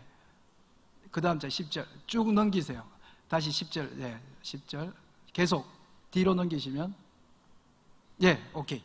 10절 다 같이 한번 읽습니다. 시작. 야곱이 브엘셀바를 떠나 하란으로 향하여 가더니. 여러분, 야곱이 이때 떠났을 때 나이가 17, 18살 정도 되었다 그래요. 브엘세바는 엄마, 아빠, 이삭과 리브가가 있는 곳입니다. 거기 에스도 있고, 그곳에서 여러분 잘 알듯이 형의 돈을 훔치고 아버지 돈을 훔치면서 거기서 떠나가게 돼요. 여기 브엘세바와 하란은 굉장히 먼 거리입니다. 브엘세바가 그러니까 이스라엘 남부라면 하란은 터키 남부 지방에 성경학자들이 800km 정도 된다고 이야기해요. 그 다음 절 11절 다 같이 읽습니다. 시작. 한 곳에 이르러는 해가 진지라 거기서 유숙하려고 그곳에 한 돌을 가져다가 베개로 삼고 거기 누워 자더니. 저를 보세요. 걸었는데 성경학자들은 이 청소년 야곱이 한 70km 정도를 걸어갔다 그래요. 아침 일찍 일어나서 해가 떨어질 때까지 쉬지 않고 걸으면 이 지점까지 갈 수 있대요. 그래 가서 주변에는 막 들짐승들이 있죠. 이방 족속들이 있죠. 바알, 아세라, 귀신들을 믿는 사람들이 있죠. 근데 그 청소년이 막 무서워서 막 도망을 간 거예요. 여러분 잘 알듯이 이때 야곱은 얼마나 지쳐 있었겠어요. 여러분 잘 알듯이 야곱은 한 번도 집을 떠나본 적이 없어요. 근데 이제 집을 떠나서 처음으로 가니까 무서운 강야를 걷다가 몸이 완전히 번아웃 됐어요. 마음은 어떨까요? 마음은 엄마도 떠나라 그러지, 아빠도 떠나라 그러지, 형도 떠나라 그러지 하면서 결국은 마음도 완전히 번아웃 됐어요. 그 영혼은 어떨까요? 엄마 아빠하고 가정예배 드리고 금요예배 드리고 하던 브엘세바를 떠나서 왔으니까 몸도 마음도 영혼도 완전히 지친 채로 이 11절 장소에 도착한 거예요. 여러분 이제 성경에 보면 야곱이 에스 때문에 떠난 거 아닙니다. 물론 첫 번째 원인은 에스예요. 에스가 떠나라 그래서 떠납니다. 그런데 그 앞뒤 절에 나중에 여러분이 보시면 엄마 리브가가 떠나라 그래요. 심지어 성도님들이 잘 읽고도 지나가는 구절이 아버지 이삭도 야곱에게 떠나라 그럽니다. 그러니까 형은 계속해서 나 너 엄마 아버지 죽으면 너 죽일 거야 하면서 살해 협박을 하면서 형은 그 재산 뺏긴 분노에 의해서 죽이려고 그러고, 그 다음에 또 엄마는 여러분 왜 떠나라 그랬나요? 여러분 우리가 항상 야곱 편이어서 에스 생각을 많이 안 하게 되는데, 우리 청소년 사회 가는 우리 염상석 우리 전도사님이나 이런 분들은 청소년의 마음을 알잖아요. 에스가 딱 청소년이에요. 청소년. 여러분 생각해 보세요. 자기한테 올 재산을 동생이 자기 재산을 채간 거예요. 이 에스가 얼마나 화가 나나요? 그리고 에스는 막 분노가 올라오죠. 누구한테 분노가 올라오느냐? 첫 번째는 야곱한테 분노가 올라오죠. 내 재산을 빼앗아간 아주 야비한 동생 때문에 분노가 올라오죠. 그 다음에 그뿐만 아니라 엄마 때문에, 엄마가 성경에 보면 엄마가 야곱 편이라 그랬잖아요. 엄마가 어떻게 이렇게 편애를 할 수 있어서, 알고 보니까 엄마가 그 사슴 요리를 다 했고, 엄마가 그 몸에다가 그 털을 붙여서 너희 형처럼 흉내를 내라 그랬고, 그렇게 해서 엄마가 그걸 다 뒤에서 조정해가서 했다는 거 아니까 이 에스는 엄마에 대한 분노가, 편애한, 동생을 편애한 엄마에 대한 분노가 가득 차서 완전히 야곱은 비행청소년이, 에스는 비행청소년이 되는 거야. 아버지가 이삭이 아무리 눈이 멀었다 그래도, 어떻게 아무리 아버지가 눈이 멀었다 그래도 어릴 때부터 키운 첫째 아들, 둘째 아들 구분 못하는 아버지가 세상에 어디 있어요? 성경에 보면 에스는 남자와 같았다 그러거든요. 아버지 안녕하세요, 사냥 다녀오겠습니다 이렇게 이야기했다 그러잖아요. 근데 야곱은 여자와 같았다 그러거든요. 근데 이제 이 야곱이 들어가니까, 엄마가 딱 들어가니까 그러잖아요. 어떻게 됐냐? 그러니까 아니 어떻게 이삭이 사람 털, 소털도 구분을 못하고, 아버지가 그러고 또 그러잖아요. 딱 들어가서 사냥을 빨리 해서 여기 있습니다. 그러니까 어떻게 이렇게 사냥을 빨리 했냐? 그러니까 야곱이 금방 했어요 뭐 이렇게 했었잖아요. 그러니까 성경에 보면 나오잖아요. 이삭이 목소리가 이상하다 그래, 감기 걸렸어요 이렇게 하잖아요. 아니 무슨 아버지가 감기 걸린 목소리와 둘째 아들 목소리를 구분을 못해요. 그러니까 에스는 완전히 그때부터 비행청소년이 되면서 막 술 먹고 막 담배 피우고 동네 다니면서 싸우고 막 마약하고 본도 하고 막 하면서 막 돌아다니는 거예요. 그리고 막 엄마 아빠를 괴롭히려고 막 아무 여자하고나 잠자다가 성경에 나와 있는 것처럼 이방 여자, 안 믿는 외국 여자하고 그냥 결혼한 거예요. 그래가지고 이제 어느 날 결혼해서 자기 부인이다 그러면서 그 이방 여자를 데리고 온 거예요. 그래 리버가가 그래도 첫째 며느리가 왔으니까 며느리한테 아가야 그래 이리 들어오너라 그러니까 그 며느리가 와타시와 완다요 하고 뭐 이러니까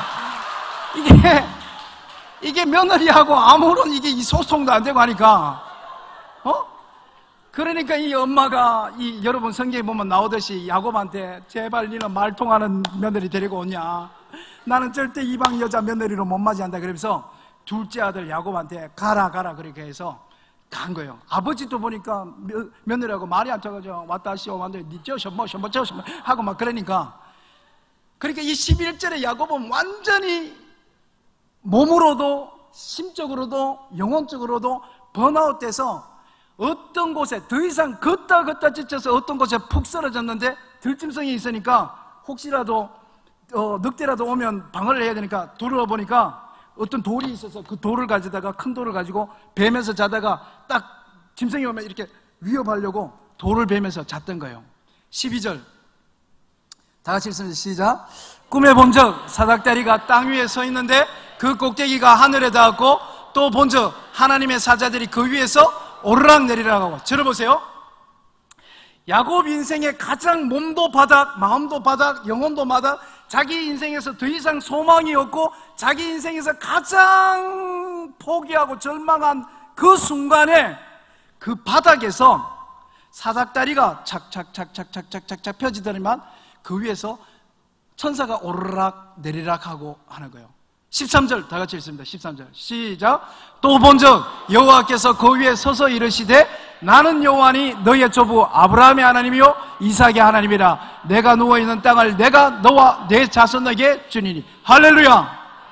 여러분, 저는 코스타나 이런 데 청소년 청년 집회 가서 많이 만나요. 우리 강사님들이 자살하려고 심지어 약을 가지고 아니면 우리가 모르는 뭐를 가지고 와서 이번에 소망이 없으면 자기는 이야기하겠다 그러고 그 슬픈 가족 이야기를 저는 19살이 낙태를 몇 번 한 이야기도 들었고 정말 해외에 있는 아이들 정말 슬픈 아이들이 너무너무 많아요. 그 아이들이 와서 그 자살하려고 하는 이야기를 얼마나 많이 듣는지 몰라요. 근데 내가 그 친구들한테 해주는 이야기 중에 하나가 이겁니다. 예수 믿는 사람은 절대로 자살할 수 없다. 왜요? 그렇게 얘기해요. 왜냐하면 이유는 하나예요. 예수 믿는 사람은 왜 자살 못하는 줄 알아요? 예수 믿는 사람이 자살할 수 없는 것은 야곱이 인생의 바닥을 치고 더 이상 소망 없어서 들짐승 속에 이방민족 속에 체력이 바닥되어 가지고 팍 쓰러졌는데 그 바닥에서부터 사닥다리가 올라갔기 때문에 그래요. 여기 청년이나 청소년이 있으면 제 말 잘 들어요. 예수 믿는 사람은 여러분 인생에 앞으로 어떤 어려움이 오잖아요.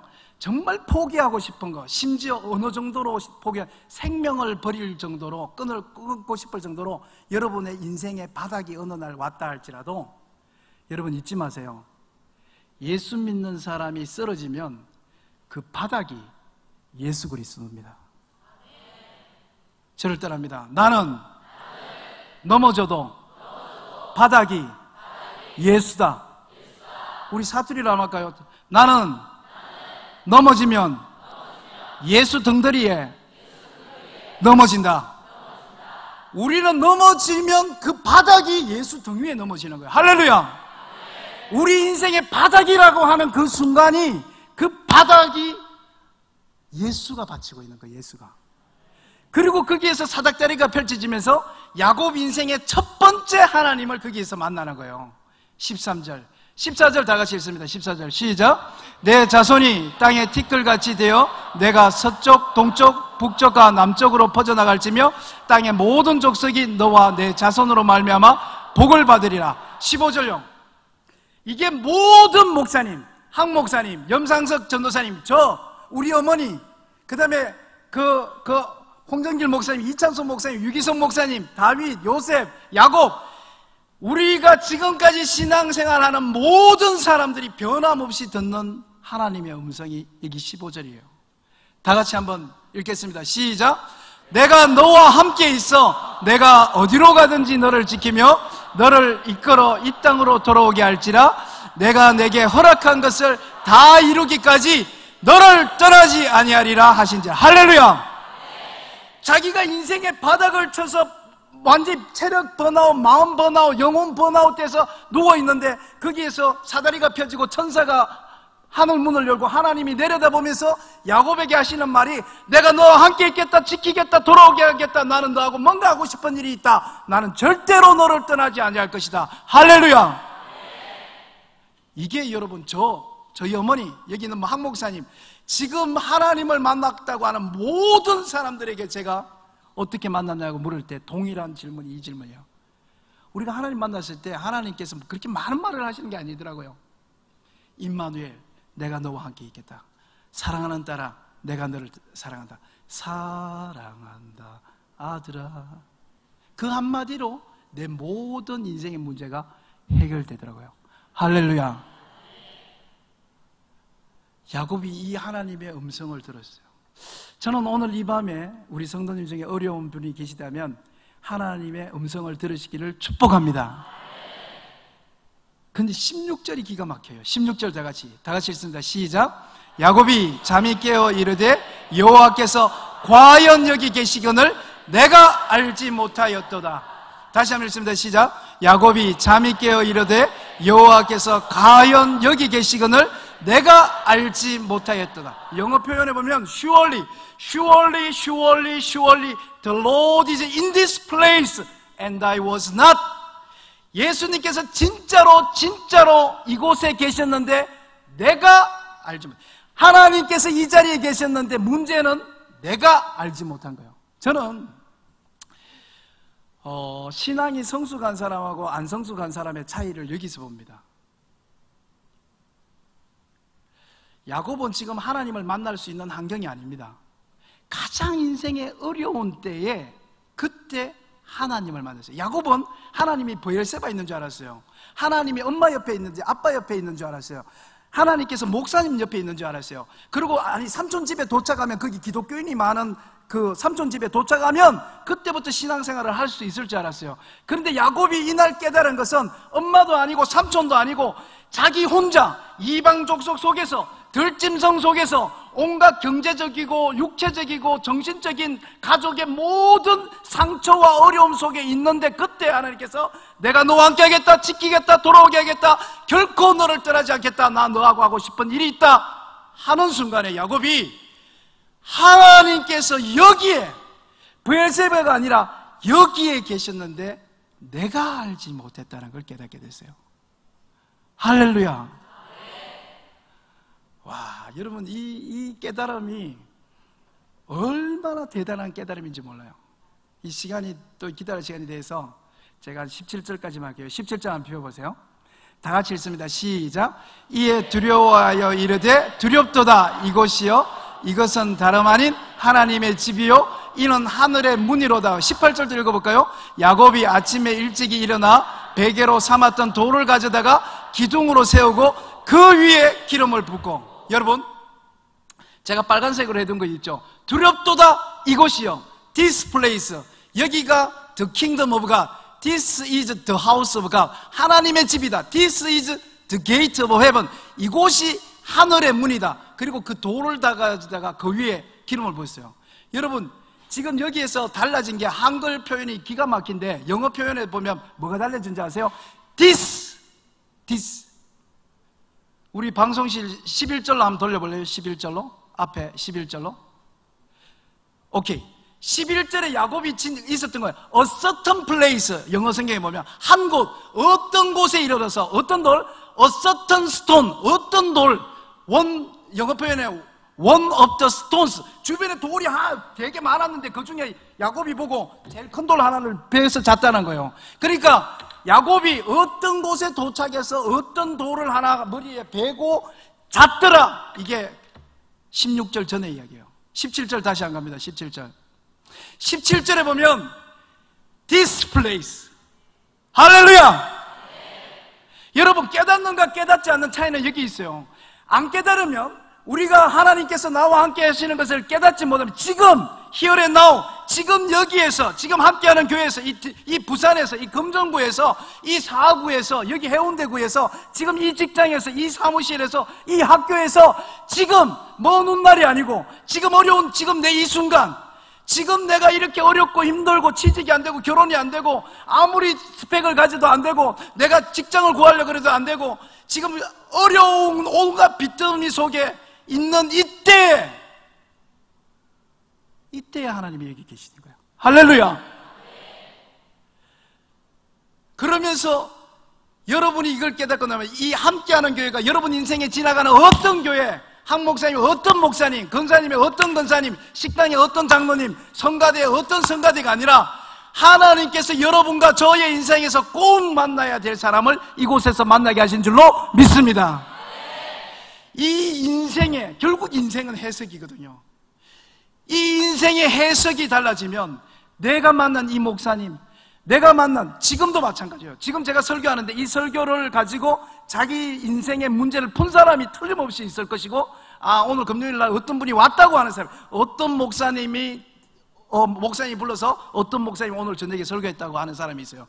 근데 어떤 사람은 왜 하필 이 주간에 갑자기 광고도 없이 어떤 목사님이 와서 왜 그 설교를 나에게 했을까? 여러분, 얼마나 큰 차이인지 여러분이 신앙생활을 해가면서 나중에 알게 될 거예요. Surely the Lord is in this place and I was not. 하나님은 진짜 여기 계셨는데 내가 알지 못했다. 사랑하는 성도 여러분, 하나님은 이 함께 하시는 교회, 여러분의 직장의 학교에 계신데 나도 알았더라. 할렐루야. 그와 같은 고백이 있기를 축복합니다. 어느 정도로 야곱이 그기에 보면 여러분 그 어떤 돌을 늑대한테 던지려고 했던 돌이에요. 그 돌을 깨닫고 나니까 이 돌을 해서 딱 세우잖아요. 그리고 그 당시에 상처가 나거나 아니면 돈이 필요할 때 급하게 바꿔서는 엄마가 싸준 올리브 오일을 가져다가 그 돌 위에다가 그 사막 한가운데, 강야 한가운데서 그 돌 위에다 이 올리브를 다 부어요. 그러고 난 다음에 하나님한테 이야기합니다. 19절 다 같이 읽습니다. 19절 시작. 그곳 이름을 베델이라 하였더라. 이 성의 옛 이름은 루스더라. 기름을 다 벗고 난 다음에 하나님한테 얘기해요. 이 돌이 나중에 성전이 될 것이다. 그리고 정말로 나중에 돌아와서 이 돌이 제단을 쌓고 베델이라는 성전이 되었고, 여러분 잘 알듯이 야곱이 그 다음에 신앙생활 계속 잘했나요? 아닙니다. 그 다음에 또 실수해요. 근데 야곱이 신앙생활에서 실수하고 엎어지고 자빠졌을 때마다 자기 가솔들을 데리고 베델로 올라갔더라 이렇게 돼 있어요. 그리고 자기 신앙을 회복한 장소가 다시 베델이 됐어요. 그 다음에 그 민족들이 계속 신앙생활 잘했나요? 그 다음에 죽어서 그 다음에 왕정시대가 오고 그 다음 시대 가는데, 여러분 성경에 수많은 역대기 열왕기 읽듯이 이스라엘 백성이 하나님을 떠나고 죄를 짓고 방탕하고 타락하다가 하나님을 만나고 싶을 때 그 백성들이 베델로 올라갔더라. 여러분, 여기 귀한 우리 성도 여러분, 그리고 또 여기 청년들이 있다면 청년 여러분, 여러분이 지금 여기에 신앙생활하는 2019년 이 함께하는 교회, 2019년 이 부산 땅에, 2019년 여러분 일하는 그 사업장이 하나님의 베델이 되면 여러분이 신앙에 돌아오는 장소가 그곳이 될 줄로 믿습니다.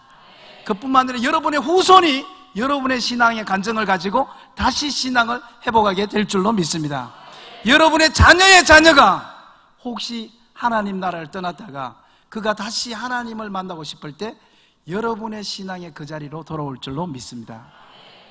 19절 한번 다시 한번 읽을게요. 시작. 그곳 이름을 베델이라 하였더라. 이 성의 옛 이름은 루스다.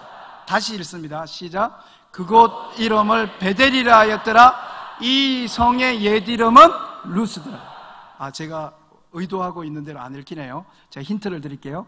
이 도시의 옛 이름은 루스더라. 다시 읽습니다. 시작. 그곳 이름을 베델이라 하였더라. 그 도시의 원래 이름은 부산이었더라. 이 부산이 여러분의 베델이 되기를 축복합니다. 많은 사람들은 부산이 부산인 줄 알고 있어요. 금정구가 금정구인 줄 알고 있어요. 그러나 저와 여러분, 예수 믿는 우리한테는 이 도시가 베델로 바뀌는 역사가 일어나기를 축복합니다. 다시 한번 읽습니다. 시작. 그곳 이름을 베델이라 하였더라.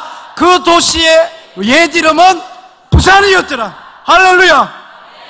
이 부산이 변해서 하나님을 만나는 베델이 되기를 축복합니다. 이 부산이 변해서 여러분의 자녀가 하나님을 만나는 베델이 되기를 축복합니다. 우리 찬양팀 나오시고 우리 조금 전에 불렀던 우리 네 줄을 가까이 우리 한번 같이 한번 부르면 좋겠습니다.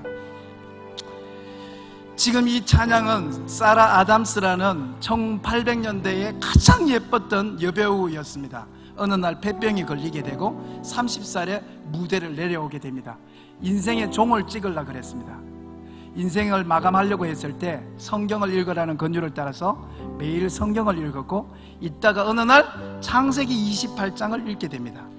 창세기 28장을 읽게 되고 그 감동으로 우리가 부르는 이 찬송 네 줄을 가까이 Nearer, Nearer My God to Thee 라는 찬송 시를 짓게 됩니다. 그때 깨달았어요. 뭘 깨달았느냐가, 우리 인생에서 가장 소중한 하나님의 우리의 기도 제목은 내 주 예수와 가까워지는 것입니다.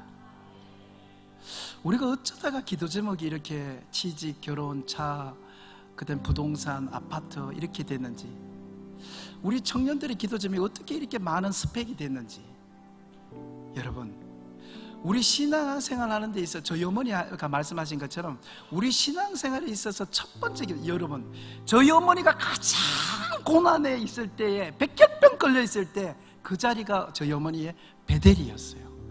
야곱이 자기 인생에서 가장 힘들었을 때, 그때가 야곱이 자기 인생에서 청소년 때 처음 하나님을 만난 장소였습니다. 우리 예수 믿는 사람들의 첫 번째 기도 제목은 하나님과 가까워지는 것. 할렐루야. 우리 첫 번째 기도 제목이 그거여야 되는데, 어느 순간 수많은 기도 제목들이 몰려들면서 내가 예수를 알고 하나님 알고 니얼러 더 가까이 더 가까이 더 가까이 예수님을, 청년들 표현을 하면 I want to know you more and more and more and more and more. 내가 주를 알기를 더 알기를, 집사 때보다, 안수 집사 때보다, 장로 때보다 내 신앙의 직급이 올라가면 올라갈수록 예수를 더 아는 것이 나의 목표가 되어야 되는데, 어떻게 한국교회는 그 나쁜 이야기지만 직급이 올라갈수록 신앙을 더 멀리 하게 되는지, 이 시간 이 찬양 부르고 우리 한번 기도하겠습니다.